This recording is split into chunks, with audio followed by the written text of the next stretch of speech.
The sound of Karen Johnson's fingertips accurately tapping the calculator keys echoed in her small home office. As a single mother, she glanced at the clock while making final adjustments to a client's year-end financial statement. She had to pick up her son Diesel from school in 30 minutes. "Mom, aren't you done yet?" 10-year-old Diesel peeked into the room.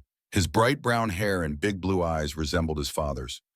Karen smiled and picked up her coffee mug. "I'll be done soon. Did you finish your homework?" Diesel nodded and showed her the paper in his hand. "I solved all the math problems, but I have a question about history." Karen always took pride in her son's school performance. She herself had supported their household and raised her son alone while working as an excellent accountant at a small local company. Since her father passed away from a heart attack 5 years ago, her responsibilities had increased, but she never complained. "Can you wait just 10 more minutes? I'll help you with history when I'm finished." The phone rang and Karen sighed. It was from her mother, Vivian. "Listen, Karen, we need to talk about tomorrow's dinner party." Vivian's voice always had a demanding tone. "Amanda is bringing her fiancé. You'll be coming, won't you?" Karen frowned. Her sister Amanda had always been the favored child in the family. Beautiful and sociable, she was Vivian's favorite daughter. In comparison, Karen was always told she was too practical and boring. "Of course I'll come, Mom. I'll bring Diesel too." On the other end of the line, she heard her mother sigh. "Well, I suppose that's fine, but make sure he behaves himself. Don't let him ruin Amanda's special day." Karen swallowed her words. Diesel was always a well-mannered child. If there was a problem, it was with her mother and Amanda. "Don't worry. So what does Amanda's fiancé do?" "Michael Foster. He's an investment banker from a very wealthy family." Vivian's voice was filled with pride. "He's perfect for Amanda. He graduated from Harvard. He's cultured, sociable." Karen rolled her eyes internally as she listened to her mother's boasting. Her mother's values were always focused on appearances and social status.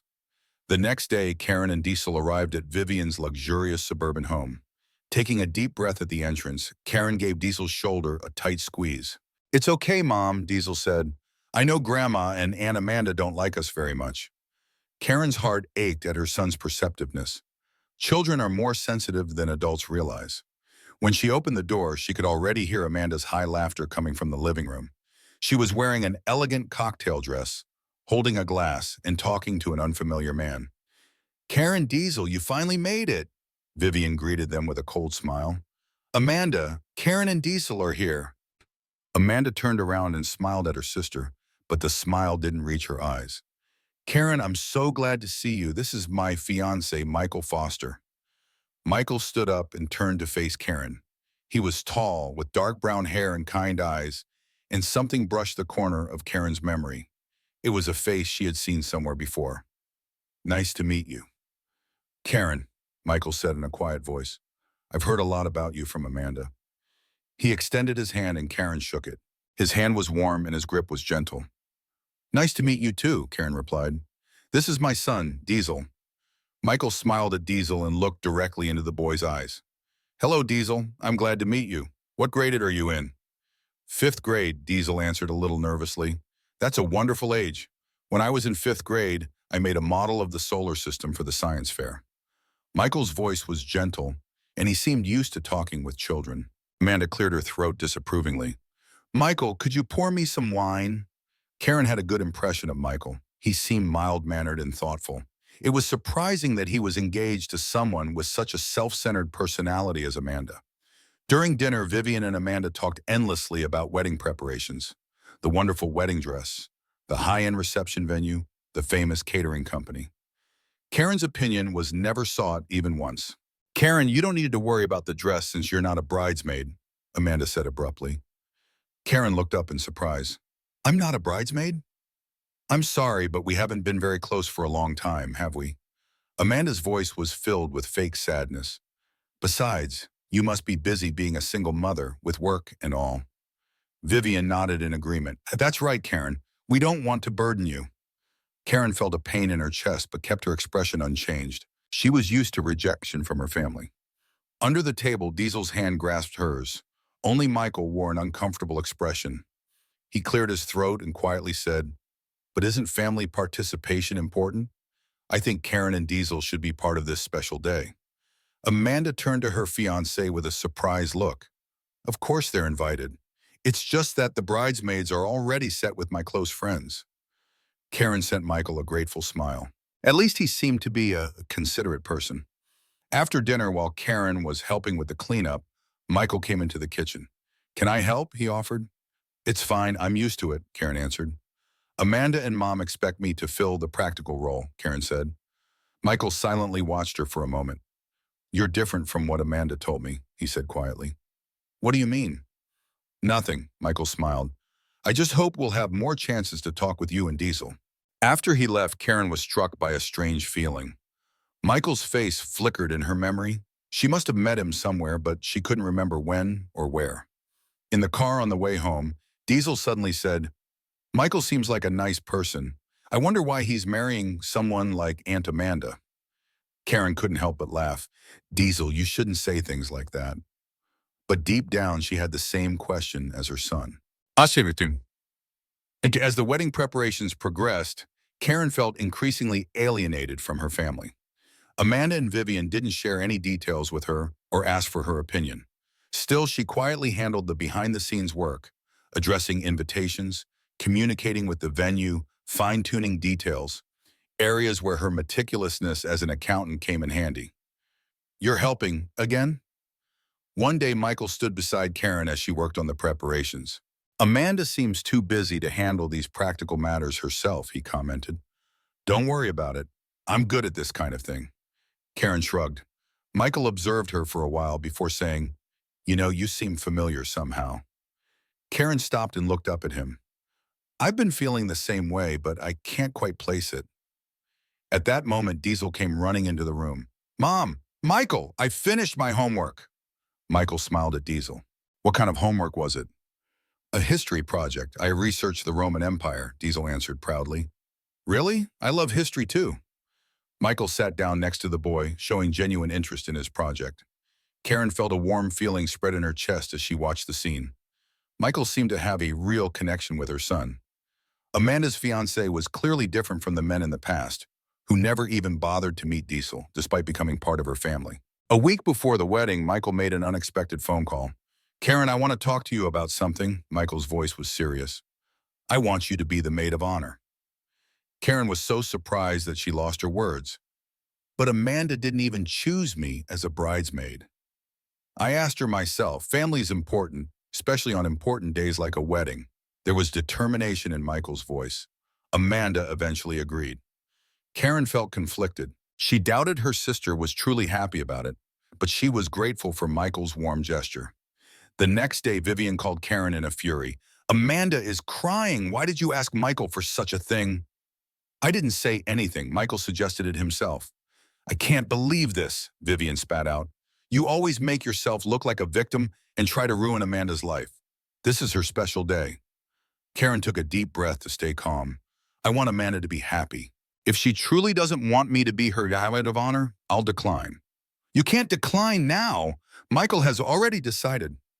Vivian sighed audibly. "Just don't stand out too much. This is Amanda's day." On the wedding day, Karen arrived at the church early with Diesel. She wore a modest sky blue dress. It might have been too simple for a maid of honor, but she had chosen it to avoid upsetting Amanda. "Mom, you look beautiful," Diesel said with a smile. In the preparation room, Amanda was surrounded by bridesmaids, wearing an extravagant wedding gown. When Karen entered, her sister merely glanced at her and gave a cold nod. "Well, Karen," Vivian said with pursed lips, "that dress is, well, it's just like you." The ceremony proceeded solemnly. Karen stood behind Amanda, maintaining a smile as she occasionally met Michael's gaze.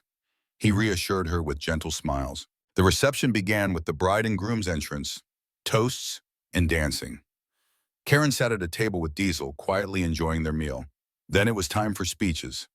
Amanda stood up, booked the microphone, and looked around the room. Suddenly, Amanda's smile transformed into a malicious expression. "Everyone, thank you for coming today," she said in a sweet voice. "I'm so happy to share this special day with family and friends." She spoke about the joy of marriage for a while before suddenly pointing at Karen. "By the way, this is my sister Karen, a single mother who has lived without being loved by anyone." Uncomfortable laughter rippled through the venue. "Anyone want to take her in?" The blood drained from Karen's face. Diesel's small hand gripped hers tightly under the table. Just kidding, Amanda laughed. Some in the audience chuckled awkwardly, but many shifted uncomfortably in their seats. Vivian took the microphone next. Our eldest daughter is always so serious and boring, she said in a glossy voice. She's secondhand goods, but still usable. Comes with a defective son. This time laughter erupted from various parts of the venue. Karen sat frozen. Tears welled up in Diesel's eyes. Mom, he said in a trembling voice. Karen slowly stood up, taking her son's hand. Let's go, she said quietly. But at that moment, from the corner of her vision, she saw Michael slowly rising. His face was red, clearly restraining his anger. The venue fell silent. All eyes turned to the groom. Michael took a deep breath, stepped away from Amanda, and took the microphone. His eyes met Karen's, trying to convey something. The atmosphere grew tense. Then, in a steady voice, he spoke. Ladies and gentlemen, today was supposed to be the most important day of my life. But it has become something else entirely. And now I have to make the most important decision of my life. However, it is not the decision you might think. The smile disappeared from Amanda's face, replaced by confusion. Vivian stood frozen. First, let me say something about that speech just now. Michael's voice was calm, but his anger was barely contained. Those words directed at Karen and Diesel were cruel and thoughtless, and I cannot share such values. Amanda opened her mouth to protest, but Michael quietly raised his hand to stop her. Actually, there's something I want everyone to know. Michael took a deep breath and continued. Karen and I have not met for the first time. Karen looked up in surprise. Something was starting to stir within her. The fog in her memory was gradually clearing.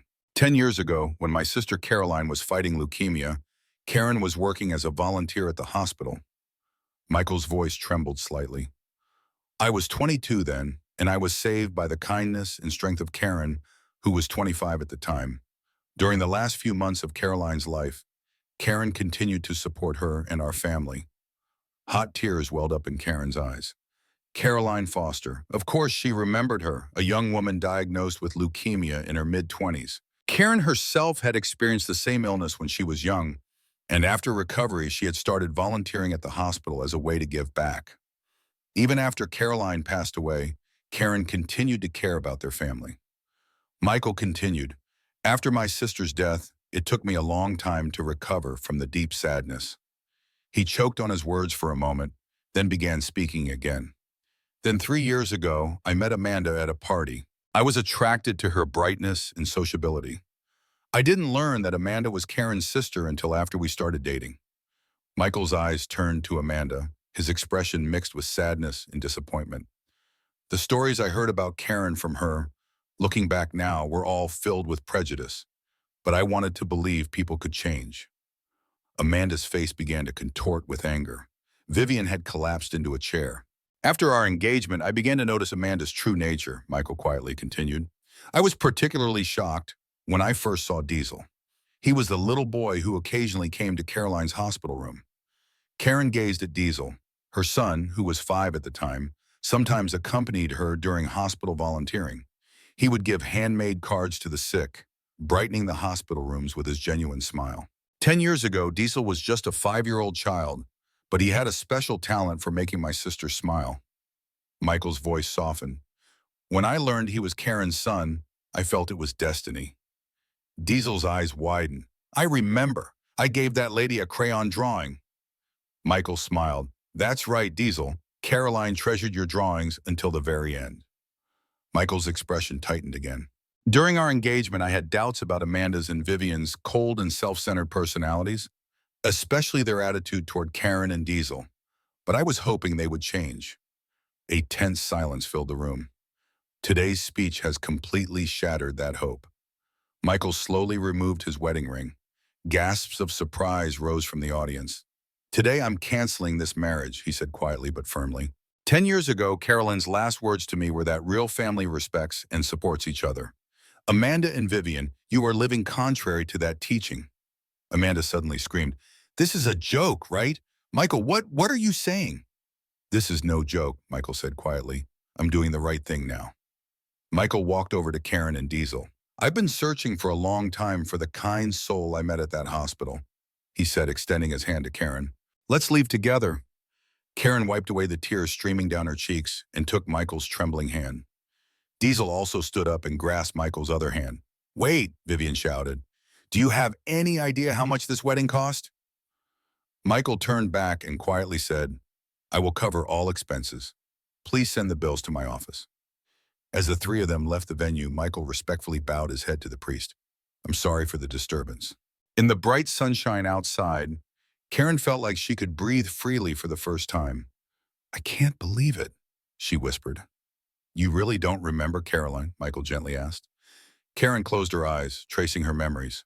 I can't forget her smile, especially during those last few weeks. Even when the pain was severe, she was always positive. Karen's voice trembled. But honestly, I didn't remember much about you back then. I was interacting with so many patients. I always remembered you, Michael said quietly.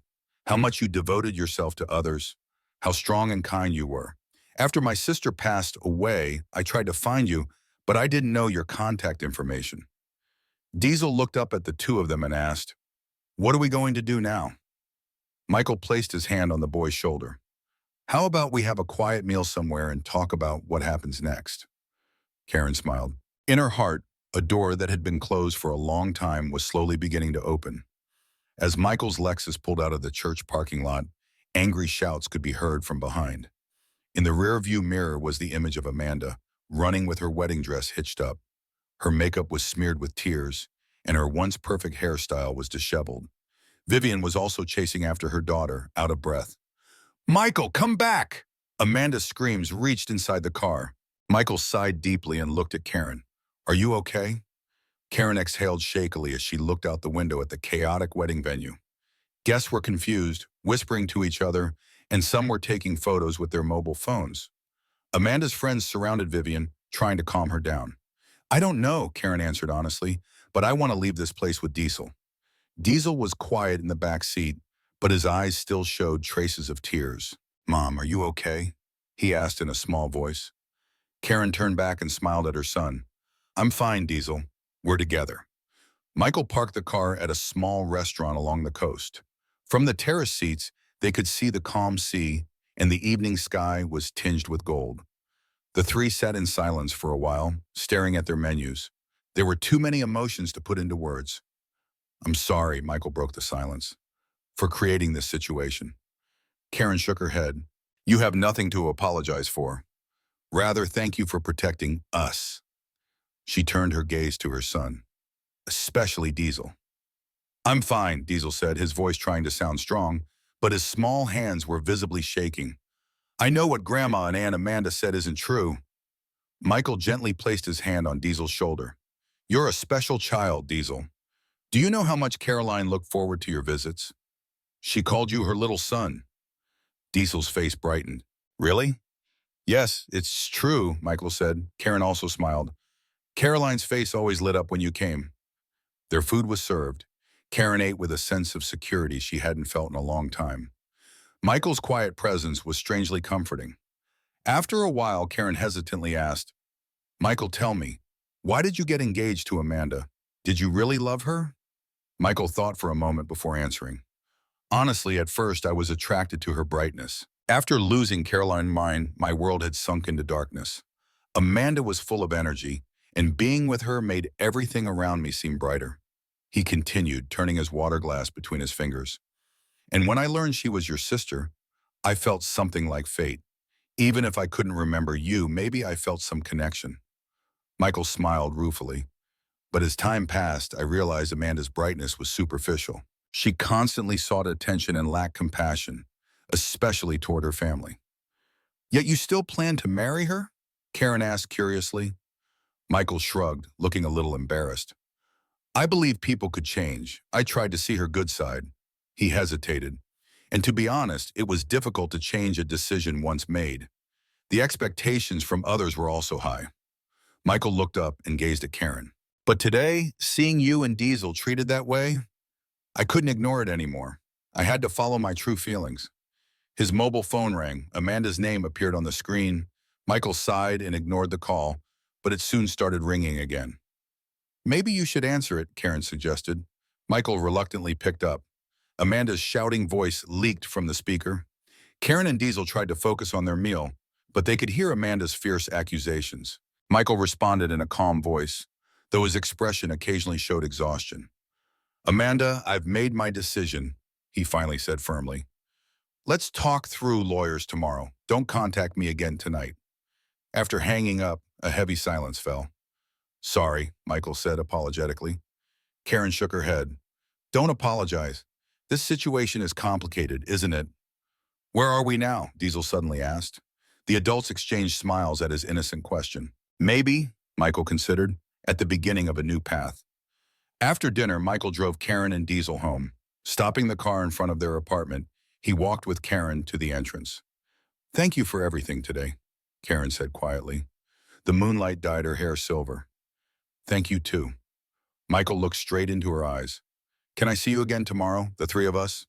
Karen smiled. "Yes, of course." "Mom!" Diesel suddenly appeared at the entrance. "Michael said he'll tell me all about Caroline." Michael laughed. "Of course, Diesel, I promise." Karen stood at the entrance, watching Michael return to his car. As he turned back and smiled at her, a warmth spread through her heart.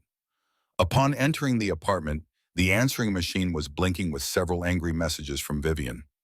"Karen, how could you do this to us? Amanda is hurt. You brainwashed Michael, didn't you?" Karen sighed and deleted the messages. "Diesel, take a bath. You have school tomorrow." Diesel tugged at Karen's sleeve. "Mom, do you like Michael?" Karen was surprised by her son's straightforward question. "I don't know him well yet, Diesel, but he seems like a good person." "I like him," Diesel said with conviction. "He's Caroline's brother. He protected us, and he was watching your smile."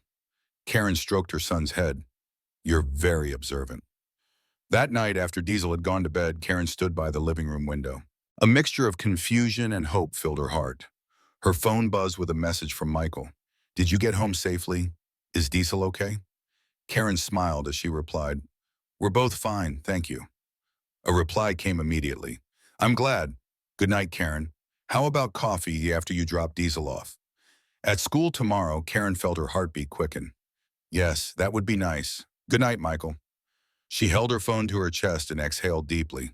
The family rift, the wedding chaos, and this unexpected reunion, everything was unfolding rapidly. But strangely, a peace she hadn't felt in a long time filled her heart. 1 year later, autumn, with the beautiful maple leaves changing color, Karen was hanging the sign for her new accounting office in Maple Park. Johnson Financial Services gleamed in the morning light. The small business she had started with Michael's encouragement and support had gained a strong local reputation in just a few months. "Mom, hurry up! We'll be late for school!" Diesel called out energetically. Now 11 years old, he had grown taller and wore a confident expression. Selected as captain of the soccer team, he was now popular at school. "I'm coming." Karen smiled at him. The changes in life were evident in her as well. Her shoulder-length hair had regained a healthy shine, and there was a light of confidence in her eyes. "I'll drive him," Michael poked his head out from the entrance of their new home. Since last Christmas, the three had been living together. They weren't engaged yet, but their bond deepened day by day. "But don't you have an important meeting today?" Karen asked worriedly. Michael shrugged. "Being 30 minutes late won't end the world. It's Diesel's important day." And they stopped by a small cemetery in the center of the city. After placing fresh flowers on Caroline's grave, the three quietly put their hands together. "I kept my promise, sis," Michael whispered softly. Karen held his hand, and Diesel placed a small stone on the gravestone, a special custom between Caroline and him. "I still feel like she's watching over us," Diesel said quietly. Karen leaned against Michael, resting her head on his shoulder. "Thank you, Caroline," she said in her heart. A few miles away, Amanda was packing her belongings from her luxury apartment. After the wedding scandal, she had gradually become estranged from society. Her former friends had drifted away, especially after Vivian tried to file a lawsuit, even after Michael had paid for all the wedding expenses. She lost her last supporters. Amanda was preparing to move into a small apartment. She could no longer maintain her lavish lifestyle and had to learn to live within her own income for the first time. The same was true for Vivian. Her friends avoided her, and her life, once full of vanity, had gradually become a lonely one. Occasionally, she tried to contact Karen but always received a cold response. She was finally beginning to understand that her actions had created an irreparable rift. Christmas Eve, that evening, Karen, Michael, and Diesel were relaxing in front of the fireplace. Diesel was already asleep, dreaming of waiting for presents. Michael quietly took a small box from his pocket. Actually, I have something I want to give you. Karen stared at the box in surprise. When she opened it, there was a beautiful emerald ring. This is, she whispered. It was Caroline's, Michael said quietly. She told me, when I meet someone truly special, give this to her. Tears welled up in Karen's eyes. Michael continued, really, you and Diesel have brought light to my life. He took her hand gently. Will you marry me? Let's become a real family. Karen's heart pounded. A real family is connected not just by blood, but by heart, she whispered, repeating Caroline's words. Michael smiled, his eyes full of warmth. Karen met his gaze, and with a soft smile, she answered, yes, we're already a family, aren't we? Outside the window, snow had quietly begun to fall, soft and serene, as if announcing not just a new year, but a new beginning.